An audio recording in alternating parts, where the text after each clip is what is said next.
morning, everybody. Larry here. Hope everybody is starting off their week very great. We're to the end of October. 2022 has literally just flown by. The world has opened back up. People are getting their COVID shots or not getting their COVID shots, depending upon where you are. It's not the video for that, but anyway, this year has just flown by. Hopefully everyone got in a lot of good training this year. So this is a bit of a different video for me.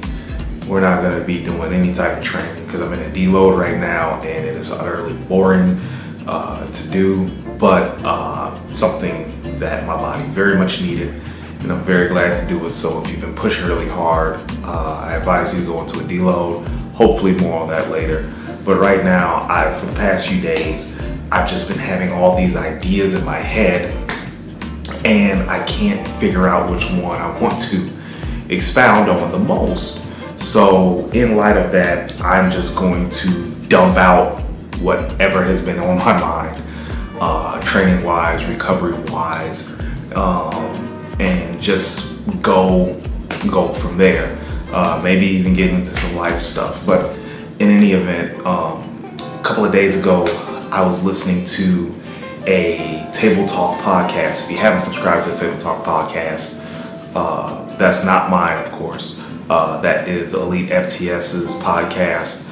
There was one that was with Ken Hill. A lot of you all may not know him. He is the leader of Team Skip, founder of Intense Muscle, the message board, how us old folkies used to communicate back in the day when it came to bodybuilding. And he talked about a lot of great things, but the one thing that really spoke to me as an individual is training progressions as you age, right? So he is over 50 and he has an older demographic of trainees. They're pretty well established in life at that point. They're past 40, they're past 50. They have businesses, they work in high level C-suites, they do well for themselves. They have the money to spend, they have the discretionary income. So they want to have that coach that keeps them accountable on things and keeps them in shape.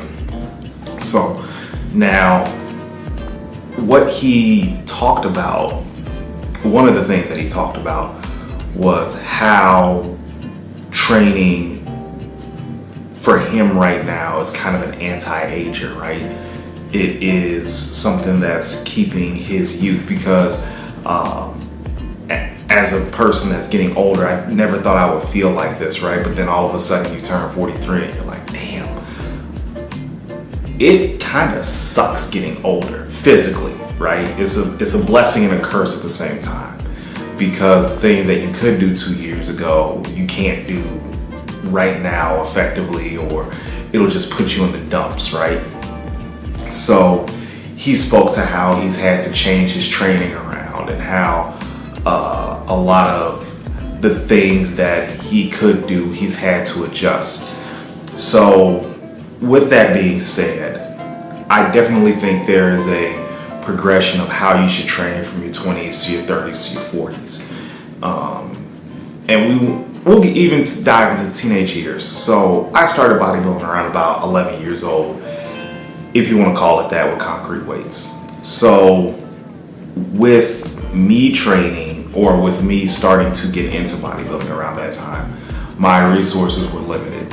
So hypothetically, if I had access to a gym on a regular basis or anything like that, I definitely would have,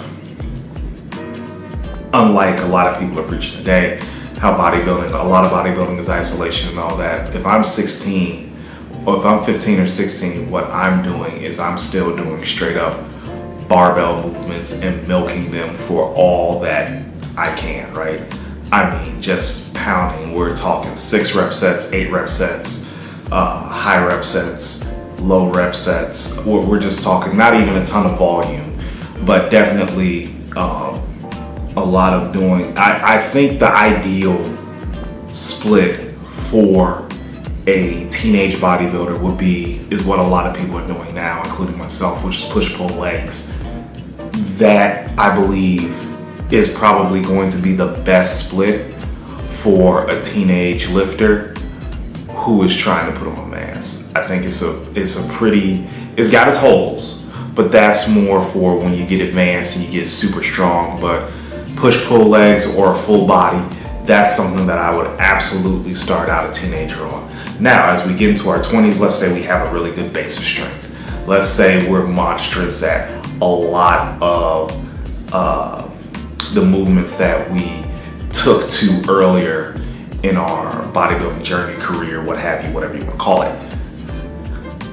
When you get to a point that you're very, very strong on things, it's going to start taking a toll, right? Recovery-wise, setup-wise, all that, energy-wise, the whole nine.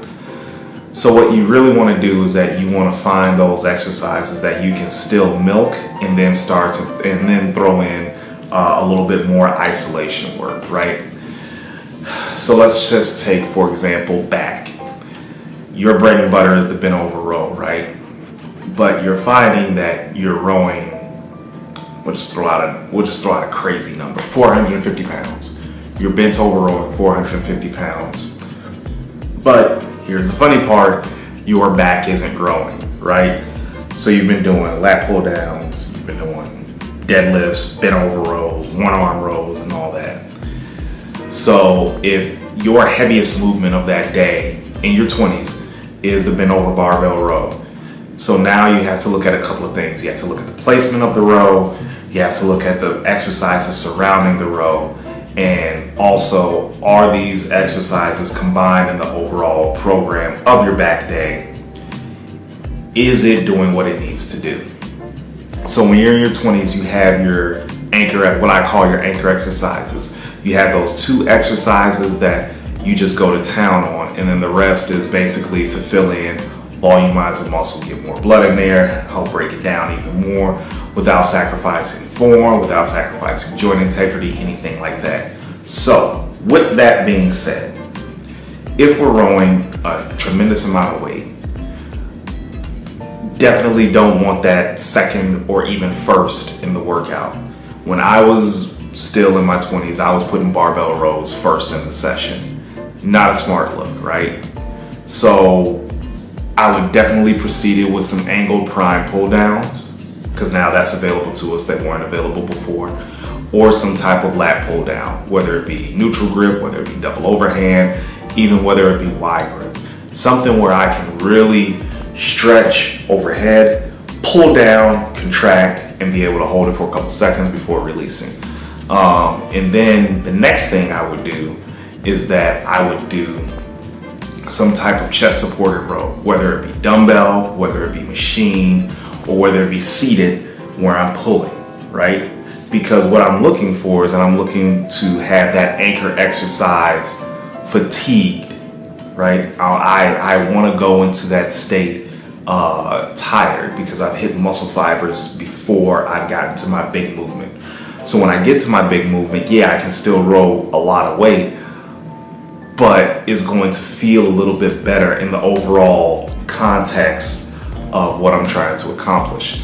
So if you look at it from that aspect, in your 20s, like I said, 2 anchor exercises and the rest are kind of fill-in to volumize and getting a little bit more volume set rep-wise to help develop that muscle to the maximum. Now, when we get to our 30s, we can still have those residual effects from our 20s, right?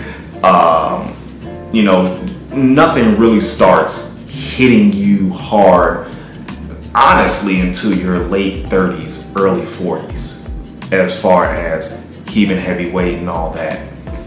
So when we get into our 30s, you can kind of train the same way. If you're brutally strong in an exercise, you may need to change it out and get a new anchor exercise, okay? You should always have some type of exercise database or movements that you can just swap in and out for years on end, right? Because this continuum that we're on, we call bodybuilding, we have to use a lot of these same exercises over and over and over and over, right? So if you're with a phase with a hack squat, then you may want to, and you get brutally strong at the hack squat, and you just kind of hit a wall with that. You want to take that out, put a squat in, free bar squat in, safety bar squat in, Duffalo bar squats in, Kabuki bar squats in, things like that. Change the bar, change the way you do squats, completely change the movement, just taking squats out completely, going for leg press, things like that. So you can kind of, in your 20s and 30s, you can kind of train the same way. You may want to lower the volume a little bit because, if you're not on gear, your testosterone starts to decline. So you want to put more of an emphasis on recovery. Definitely much more of an emphasis on recovery because things start to slow down a little bit. They're starting that slowing process of getting older. I listened to someone on a podcast that the only reason we get older is because of hormones decline. So if we can find a way to keep those up, whether through HRT, natural ways, homeopathic ways, or just straight up blasting gear, it will delay that aging process. So 20s and 30s kind of the same. When we get to 40s, okay, it gets very interesting. So I'll profile my experience. So I got to Omaha 2016. At that point, I was about 36, 37, something like that. I was late 30s, okay? So when I had joined Bob's, Iron Heaven wasn't around yet. It wasn't even an idea at the time. When I had joined Bob's, it was like the second hardcore gym I've ever been to. Quads was the first, but now Quads was a little bit different because I had a lot more stress. I was living with my aunt. I didn't have a super great home life experience when I was going through community college. So when I got up to Omaha and own an apartment, got food, got money for food, gym is close to my place, job is close to my place. Single, I didn't have a whole lot of obstacles. So I got strong very fast. Stress is a hell of a thing, right? Because I had all that stress and all that equipment at my beck and call at Quads. But if I'm having a high stress with a lot of commuting, with just things not going well in certain aspects of my life, that plays a toll. So even though I'm training hard, getting stronger, it's like shoehorning something, right? So I'm not progressing as fast as I could have. Well, fast forward 2016, early 2017, when I'm here in Omaha, and I just get newfound strength out of nowhere. I was training high frequency, high volume at this point. John Meadows, who's still around with us, he had released Sentinel, so I was following that. I was following Fortitude. I was following a lot of high frequency stuff because that's when it was starting to come into vogue, like training muscles multiple times, up to 3 times a week. So I was doing that, and like I said, I was in my late 30s at that point. So even with the shock of that, I was still growing. Now, I milked that for all it was worth. I really did. I got to a point where I could handle 170-pound dumbbells for about 5 or so reps, right? I was doing a lot of low rep sets too, but double digits with like 130s, 140s on the dumbbell press. I really wasn't squatting, but I was hack squatting. I was doing a relatively decent job on legs and all that. But now, past 40, I'm not doing a lot of that stuff that I was even doing in 2016 or even in 2020. 2020, I just had a video pop up on my Facebook page like I was handling 140-pound dumbbells for quite a few reps. I'm not really doing that right now. So when you get to your 40s, there's a couple of things you need to keep in mind. 1, are you recovering? 2, are you recovering? 3, are you recovering? Because you can still stay pretty strong into your 40s, right? I know when I was talking with John when he was still with us, that his strength level started to dip off when he was around about 41, 42.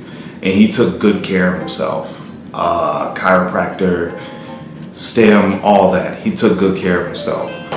So when you get to that age where you're not really recovering, or you can't push that, or when you can't push that amount of weight, you really have to emphasize on recovery. And then the second thing too is that you really, really, really have to up that rep range.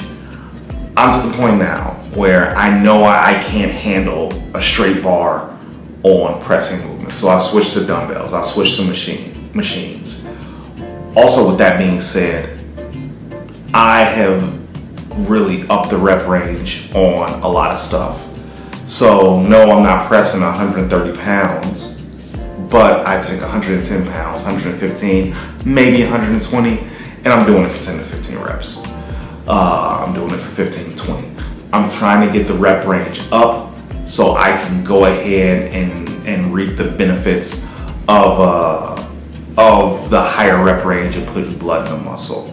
But with all that being said, I try to do that across all of my movements, but also keep in mind, I need to make sure that I recover from it. So the volume's been relatively low lately. So that's something that you guys need to think about. Your volume over decades is going to change. Your weight over decades is going to change. Your reps over decades are going to change. You're going to have to be versatile in what you do. There's no reason, in my opinion, if you live in a developed area, like a Chicago, like a Omaha, like in Atlanta, that you should not be training at a gym that isn't well equipped. That is not an LA Fitness, all right?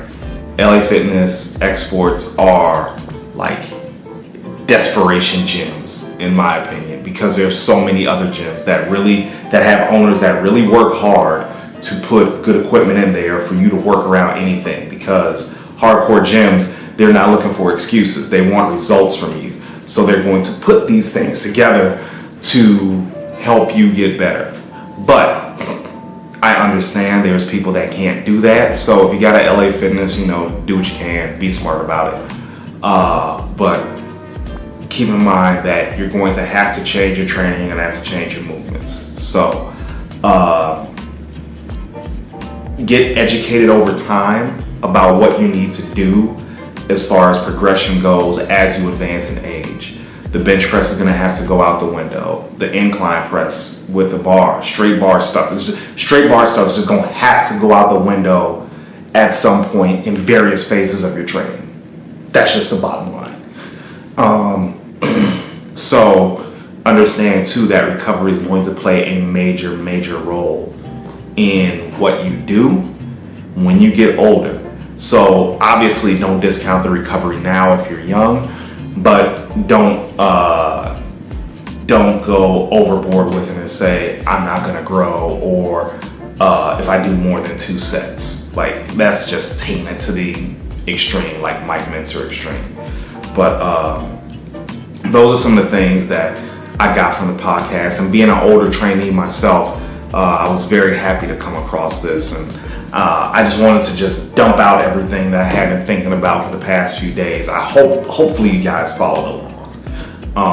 I hope to do more things like this. It is my off day, so I'm very happy that it is my off day and I'm able to do this. But if you have any questions, please drop them below. Like and subscribe to the channel. I didn't say it at the beginning, but I'm saying it at the end if you stuck around. Please like and subscribe to the channel. I'm going to bring in more content. Hopefully film another video tomorrow that I'll release later in the week, and we're going to be talking more training, more nutrition, maybe even a cooking video. I'm not sure. I've been on my Instapot lately, so you know, we're gonna get it cracking. So thanks a lot for watching, guys. I really appreciate you. You all have a wonderful Monday, and y'all need to figure out who's cooking Thanksgiving dinner because I would very much like a plate.